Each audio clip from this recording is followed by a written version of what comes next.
네, 여러분 안녕하세요. 공규성 목사입니다.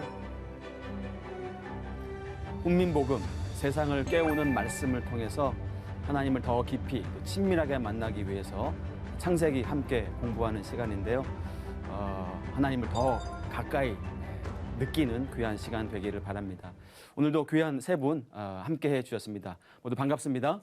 안녕하세요. 네, 반갑습니다. 네, 지난 시간에 언약, 거기에 계시는 하나님, 우리 아브라함에 대해서 함께 생각해 보았는데요. 오늘은 야곱의 이야기를 읽어보려고 합니다. 여러분, 야곱 어떻게 생각하세요? 우리 조은석 형제님, 야곱 하면 생각나는 어떤 단어가 있나요? 야곱 하면 어마어마한 분이시죠. 그렇죠. 어쩌면 우리들하고 너무나 비슷하다. 야곱의 이야기를 읽을 때마다 야곱의 다양한 그 측면들이 있는데 어떨 때는 이 부분이 나랑 닮은 것 같고 또 어떨 때는 이 부분이 나랑 닮은 것 같다. 참 야곱의 이야기를 읽으면서 어쩌면 우리들의 이야기를 읽는 것 같다라는 생각들을 하게 됩니다. 쌍둥이죠. 에서와 야곱 쌍둥이인데요. 그들의 아버지 이삭이 나이가 많아서 아들들을 축복할 때가 되었습니다. 창세기 27장 1절입니다. 우리 다 같이 한번 읽어볼까요? 네. 이삭이 나이가 많아 눈이 어두워 잘 보지 못하더니 에서를 불러 이르되 내 아들아 하매 그가 이르되 내가 여기 있나이다 하니. 이 장면에서 궁금증이 이제 생깁니다. 왜 이삭은 두 아들을 둘 다 불러놓고 큰 아들은 큰 아들대로 작은 아들은 작은 아들대로 이렇게 축복하는 시간을 가졌으면 이 가정 내 형제 간에 어려움이 없었을 텐데 하는 그런 마음들을 또 갖게 됩니다. 또 하나 이제 질문은 이삭이 나이가 많아서 눈이 어두워서 잘 보지 못한다고 했는데 이것은 단지 육체적인 평가인가 아니면 그가 영적으로도 판단력이 조금 흐려진 것을 의미하는 것인가. 또 이 이야기를 이삭의 말을 이제 그의 아내 리브가가 에서와 야곱의 어머니가 이제 듣게 되었죠. 야곱을 더 좋아했던 리브가가 야곱을 위해서 에서의 축복을 가로채자. 뭐 이런 이제 이야기가 이제 진행이 되는데 왜 그렇게 했을까? 리브가는 엄마가 거기서 그러시면 안 되는 건데 하는 생각이 듭니다. 이삭은 눈이 멀었지만 단지 육체적인 눈뿐만 아니라 영적으로도 판단력이 조금 흐려진 것 같다라는 생각이고요. 이 엄마 리브가가 야곱을 위해서 특별히 정말 무리한 방식으로 그렇게 한 데는 아마도 리브가가 태중에 아이들을 잉태하고 있었을 때 하나님께로부터 받은 메시지가 있었죠. 큰 자가 네네. 작은 자를 섬기리라 라고 하는 이 말씀을 리브가는 늘 이렇게 생각하고 있었을 것 같아요. 그리고 자기 방식대로 이것을 이루려고 하는 것 같아요. 여기 이제 문제가 발생하는 것 같습니다. 성경에 많은 등장인물들이 우리들도 그러는데요. 하나님께서 우리에게 뭔가 확신과 믿음, 약속을 주셨는데 그게 잘 이렇게 안 이루어지고 또 시간이 많이 걸린다 생각하면 우리가 쉽게 자기만의 방식으로 그렇죠. 내가 아는 경험이나 지혜를 가지고 이걸 해결해 보려고 하는 그런 무리수들이 이제 등장하는데 뭐 이 장면도 그렇지 않은가 싶습니다. 야곱의 이야기가 참 많은데요. 오늘은 어떤 한 장면에 우리의 시선을 좀 고정했으면 좋겠다라는 생각을 하게 됩니다. 뭐냐면요. 아버지가 에서에게 큰아들에게 내가 널 축복할 테니 음식을 가져오거라. 이렇게 이제 얘기를 했잖아요. 이걸 이제 듣고 엄마가 리브가가 야곱을 불러가지고 너희 아버지가 너희 형한테 이래 했다더라. 내가 너에게 음식을 만들어 줄 테니 네가 그 음식을 가지고 아버지에게 들어가서 형에게 주어질 축복을 너가 가로채라. 여러분 야곱의 이름이 있죠. 야곱. 뜻이 혹시 뭔지 아십니까? 뭐 속이다, 붙잡다, 뭐 이런 뜻이 움켜쥐다. 사실 야곱은 인생이 사실 그런 인생입니다. 이름과 너무나 흡사하죠. 여러분 혹시 저는 큰 아들이에요. 저의 때만 해도 이제 저희 남동생이 있는데 저희 부모님은 뭐 좋은 거 있으면 늘 큰아들. 저는 늘 새 옷. 제 동생은 제가 입던 옷. 맞아요. 뭐 말만 들어도 짜증나. 그런 뭐 형제도 그렇지만 자매간도 좀 혹시 그러지 않습니까? 네, 저도 맞아요. 둘째라서. 그러세요? 언니 옷 많이 물려 입었어요. 그렇죠. 예. 우리 시대에도 그러한데 지금으로부터 수천 년 전입니다. 고대 근동에 큰 아들이 된다는 것과 작은 아들이 된다는 것은 큰 차이가 아니에요. 어마어마하게 큰 차이입니다. 그렇죠. 형은 뭐 모든 사람에게 집중과 또 시선을 받아요. 자기는 늘 이렇게 두 번째예요. 또 야곱의 입장도 이해가 되네요. 그렇죠. 말씀을 들으니까. 그러다 보면 야곱의 입장에서는 붙잡아야 돼요. 기회를. 움켜줘야 돼요. 네. 속여서라도. 네. 야곱에게 어쩌면 인생은 누군가를 밟고 위로 올라가야 하는 사닥다리 인생. 가만히 있으면 좋은 게 오지 않아요. 좋은 거는 다 형에게 가요. 자기는 늘 안 좋은 거. 사람들의 시선도 역시 그런 것 같아요. 자기가 움켜쥐려고 하고 올라가려고 하고 투쟁하고 속여서라도 얻어야 자기가 원하는 것을 얻을 수 있는 그런 사람이었다는 생각이 들어요. 결정적인 기회가 이번에 찾아온 것입니다. 네.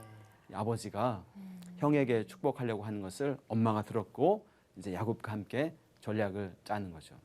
우리가 성경을 읽을 때 드라마 읽듯이 한번 읽어보면 좋겠다라는 생각이 듭니다. 자, 우리가 야곱의 이야기를 우리가 드라마로 찍는다고 하십시다. 네. 네. 자, 이 장면이에요. 네. 자, 이제 엄마가 네. 음식을 만들어서 야곱에게 음식물을 주고 아버지 장막 안으로 이제 들여 보냅니다.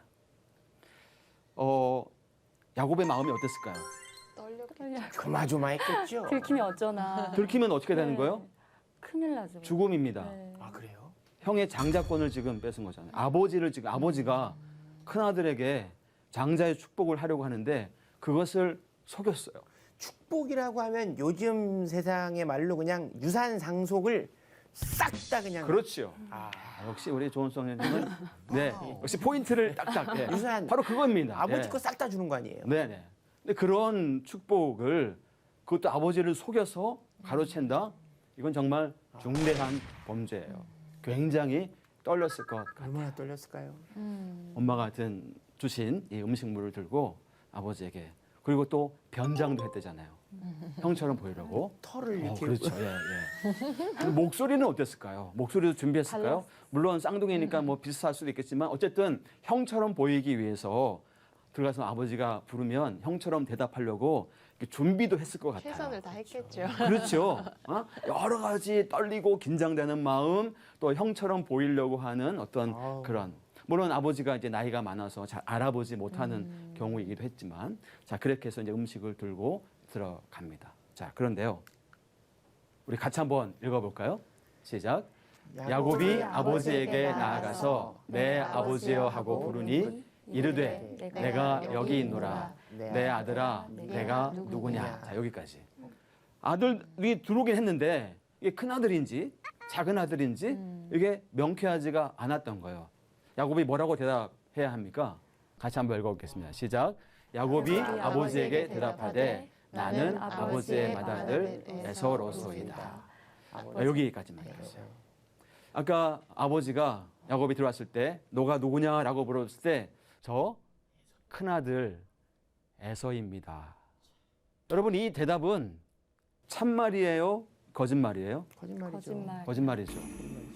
자기 지금 야곱 둘째 아들 야곱인데 큰아들 에서입니다라고 대답했습니다.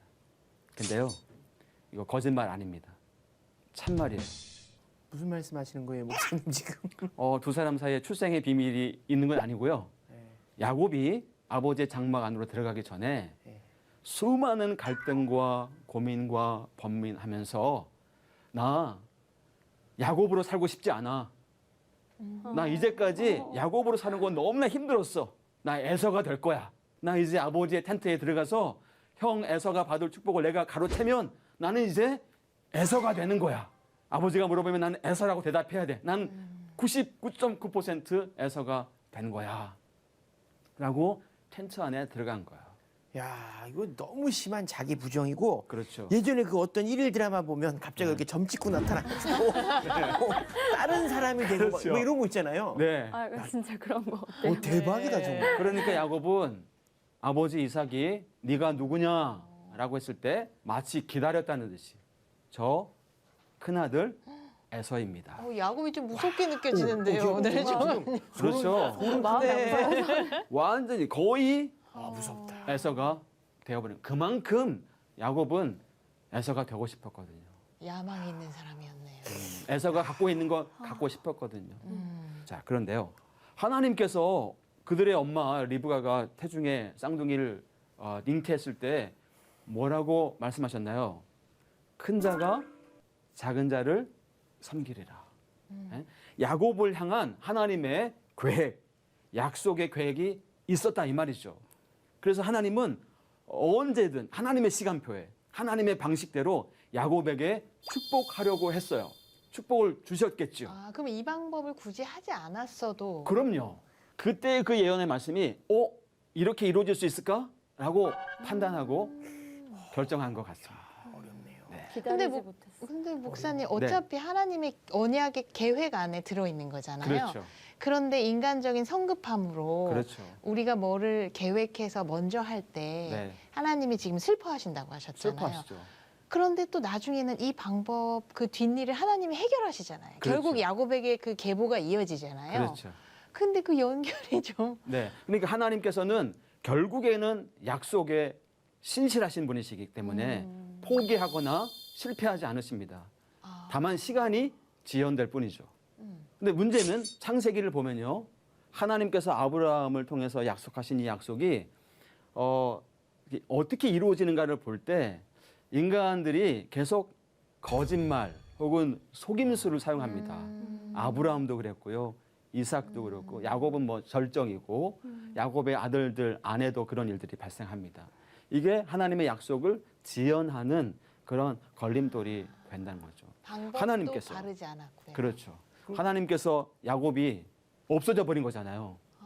에서가 되어버린 거잖아요. 네. 그러니까 야곱에게 주실 축복이 있었는데 야곱이 없어져 버린 거예요. 오. 야곱에게 하나님이 준비한 축복이 있는데 야곱을 벗어버려가지고 어떻게 주실 수가 없는 거예요. 야곱이 없어져 버려가지고. 자, 그래서 하나님께서는 정말 너무나 마음이 아프셨을 것 같아요. 아이고 저 녀석. 내가 지금 시간표를 정하고 있는데 내가 지금 나의 방식대로 복을 내릴 건데 그걸 기다리지 못하고 저렇게 아버지 텐트에 들어가서 속임수로 빼앗는구나. 굉장히 하나님이 마음 아프셨을 것 같습니다. 여러분 아무튼 이 이야기로 이 대답으로 20년 타향살이가 시작되죠. 형이 이제 나갔다가 들어와가지고 이 사실을 알고 막 동생을 죽이려고 하니까 엄마가 이 아이를 이제 외삼촌 집에 피신하게 합니다. 처음에는 뭐 잠시 좀 몸을 피하라라고 했을 것 같은데 이 20년은 걸려요. 그리고 야곱과 리브가는 만나지 못합니다. 엄마랑. 예, 돌아왔을 때는 이제 엄마가 돌아가신 다음이니까. 이게 이런 일이 발생할 줄 누가 알았겠습니까? 도망자의 신세. 어쨌든 이제 야곱은 길을 떠나고 외진 들판에서 하룻밤을 자게 되죠. 여러분 잘 아시겠지만 그 꿈속에 야곱이 사닥다리 한 상을 보게 되죠. 네. 예, 천사들이 사닥다리를 오르락 내리락 하는 네, 네. 이 장면을 보게 됩니다.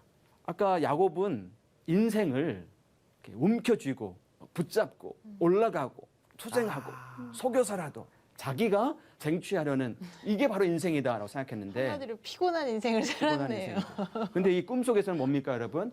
야곱은 사닥다리 근처에도 안 갑니다. 천사들이. 여러분 하나님의 복은 버는 게 아니에요. 받는 겁니다. 아멘. 여러분 이제까지 여러분의 삶을 한번 생각해 보세요. 내 인생에 이건 정말 하나님이 주신 거야. 이건 정말 하나님이 하신 일이야. 라는 생각이 드는 것들을 한번 가만히 생각해 보세요. 여러분 그것들은 내가 노력해서 얻은 게 아니에요. 내가 애써서 쟁취한 게 아닙니다. 선물로 주어진 것들이에요. 하나님의 복을 받는 길은 한 가지밖에 없습니다. 기다려서 받는 것입니다. 자, 이 장면에서 성경의 많은 인물들이 또 우리 많은 그리스도인들이 실패하고 있는 것은 아닌가라는 생각을 하게 됩니다. 아무튼 그 사닥다리 꼭대기 위에 계신 하나님을 이제 꿈속에서 만나게 되죠. 아브라함, 이삭에게 주셨던 그 언약의 말씀을 다시금 확인하게 되고 그리고 내가 너와 함께 하겠다라는 동행의 약속까지 이제 하나님께서 허락해 주십니다. 말씀 한 구절을 같이 한번 읽어볼까요? 내가 너와 함께 있어 내가 어디로 가든지 너를 지키며 너를 이끌어 이 땅으로 돌아오게 할지라 내가 내게 허락한 것을 다 이루기까지 너를 떠나지 아니하리라 하신지라. 정말 하나님을 도무지 만날 수 없을 것 같은 그런 장소에서 외롭고 두려운 이 여행자 야곱은 정말 상상을 초월하는 하나님의 은혜를 경험하게 됩니다. 그 이름 없는 무명의 장소에 그래서 야곱은 새로운 이름을 지어주죠. 베이트 엘, 하나님의 집, 베델이라는 집이 이제 거기에 황량한 들판이 변하여서 하나님이 계신 성전이 되었다라는 것이에요. 이름 없는 곳이 변하여서 이름 있는 곳이 되었고 하나님이 안 계시는 것 같은 그런 장소가 변하여서 걱정에 사로잡혀 있던 도망자가 놀라운 하나님의 은혜를 발견하고 거기서 예배자가 되었다라는 것입니다. 베고 자던 돌이 변하여서 하나님의 집에 기둥이 되었다라는 점이죠. 자, 너가 누구냐? 예, 저 큰아들 에서입니다. 이 질문과 이 대답은 야곱 인생의 인생 질문 대답인데요. 야곱 이야기의 다음 편에서는 똑같은 질문이 이제 다르게 나타나는데 그게 야곱의 인생에서 어떤 변화를 줄지 또 우리 인생에는 어떤 메시지를 주는 것인지 다음 시간 한번 기대해 봤으면 좋겠습니다. 오늘 뭐 여기까지 강의 내용인데요. 혹시 네네. 강의 내용 들으시면서 이렇게 나누고 싶은 것이나 질문, 질문하고 싶은 것들 함께 어우. 나눠주시기 바랍니다. 부글부글 올라가요. 지금 막 내 차가 언제 불끈불끈합니다. 그렇습니까? 자, 네. 보세요. 불끈불끈합니다. 네. 에서를 속여서 야곱이 장자권을 받았어요. 네. 그럼 우리가 생각하는 상식은 야곱을 벌하고 네. 에서에게 다시 장자권을 주고 해야 되는 거잖아요. 네. 근데 갑자기 야곱에게 하나님이 인정을 해주세요. 네. 그럼 저는 하늘은 스스로 돕는 자를 돕는다는 말이 맞구나. 어떻게든 잘못된 방법이라도 내가 취하면 결과적으로 하나님이 인정해 줄 수도 있겠다. 굳이 두려워할 필요가 없겠다라는 생각을 가질 수 있지 않을까요? 그것은 하나이고 또 둘은 다른 차원일 것 같아요. 그 둘이 아마 제 질문하고 연관돼 있는 아, 그래요? 거예요. 뭐죠? 네. 저도 이 부분을 놓고 고민이 많았어요. 그냥 네. 인간적으로 야곱 얄밉잖아요. 네. 그럼 얄미면 좀 혼났으면 좋겠고 에서는 뺏겼으니까 좀 위로해 주셨으면 좋겠더라고요. 네. 근데 자꾸 요모조로 생각하면서 오늘 목사님 말씀을 듣고 나니까 네. 이제 조금 열쇠가 보이는 게 음. 하나님은 항상 어쩔 때는 엄격한 잣대로 사람을 벌하시지만 네. 어쩔 때는 이건 아닌데 하는데 관용을 베푸실 때가 있어요. 네. 지금 이 경우처럼 네. 그 기저에는 하나님이 결정하신 언약이 깔려있기 때문에 아닌가. 맞습니다. 이미 결정된 언약은 절대 변하지 않는다. 인간의 실수나 잘못으로는 건드리시지 않는다. 네. 그 언약을 깔면 이런 세부적인 고민들이 한 번에 좀 해결되는 것 같아요. 맞습니다. 예. 네. 하나님은 약속에 신실하신 하나님. 우리는 약속의 백성들이에요. 하나님과 우리 사이에 이 약속이 주어진 것이고 이 약속은 설령 우리가 뭐 지연시키고 혹은 파기 지키지 않는다 할지라도 하나님은 이미 우리에게 말씀하신 그 약속을 절대로 포기하지 않으시고 실패하지도 않으시고 신실하신 변함없이 신실하신 하나님이시다. 그 약속의 기저 위에 우리 인간들의 어떤 연약함들은 또 하나님께서 그것들을 기다려 주시고 또 고쳐 주시고 또 용서해 주시고 돌아와 주셔서 약속의 한쪽 당사자로서 정말 바르게 설 수 있도록 하나님은 끊임없이 기다려 주시고 또 손잡아 주시는 하나님이시다. 동시에 하나님은 연약한 자를 긍휼히 여기시는 하나님이시다. 원석 씨는 아직도 야곱이 좀 얄밉죠? 아니. 저도 그래서 아니. 저는 조금 그 장혜옥 우리 아나운서님의 그 질문 속에서 네. 답을 솔직히 찾지 못했어요. 근데 이제 그 목사님의 말씀을 들으면서 무슨 생각을 했냐면 네. 내가 인간적인 잣대와 인간적인 시간으로 지금 야곱을 보고 있구나라는 생각이 문득 들었어요. 하나님의 시선은 다르실 수 있다라는 것들을 그렇지. 느꼈습니다. 우리들의 판단이 정확한 것이 우리 개인적인 것일 수 있고 또 사회적인 것일 수 있으니까. 네. 저도 말씀 들으면서요. 너무 제 얘기 같은, 그러니까 네. 어렸을 때부터 모태신앙으로 이렇게 자랐지만 하나님의 그 약속도 알지만 네. 제 힘으로 하려고 하는 것들이 굉장히 강했었는데 그게 딱 부서졌던 계기가 딱 하나님께서 저 말씀을 저한테 물어보셨어요. 지금 네가 어디에서 살고 있느냐. 네. 그 예배의 설교 제목이 그거였거든요. 네가 누구야? 했을 때 제가 정말 이렇게 무너지면서 저는 하나님의 딸이에요. 그러니까 제 네. 직업도 제가 아니고 성취한 것도 제가 아니라는 것을 끝에 가서야 하나님이 깨닫게 해주셨거든요. 근데 그때 그 자유로움이 정말 제가 덕지덕지 제가 뭘 만들어서 붙여 있을 때는 해도 부족했었는데 네.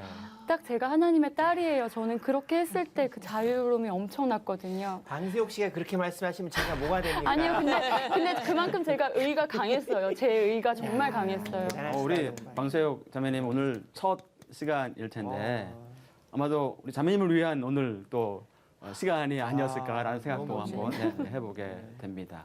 사실 야곱의 우리가 지금 뭐 큰 스토리들을 이제 읽었는데요. 야곱의 인생을 작은 부분들, 그의 일상을 이렇게 가만히 살펴보면 정말 우리들의 모습과 너무나 이렇게 닮아 있고 또 우리들에게 주신 하나님의 음성이 있다라는 그런 생각을 해보게 됩니다. 다음 시간에는 야곱의 이야기를 한 걸음 더 깊이 들어가서 오늘 아버지와 아들 사이에 나눴던 질문과 대답이 이제 또 어떻게 달라지는지에 대해서 함께 생각해 보려고 합니다. 하나님의 약속이 어떻게 실현되는지 하나님의 시간표를 함께 돌아보면 좋겠다 싶습니다. 오늘 함께 해주신 여러분 감사합니다. 네, 고맙습니다. 고맙습니다. 고맙습니다. 수고하셨습니다. 네, 감사합니다.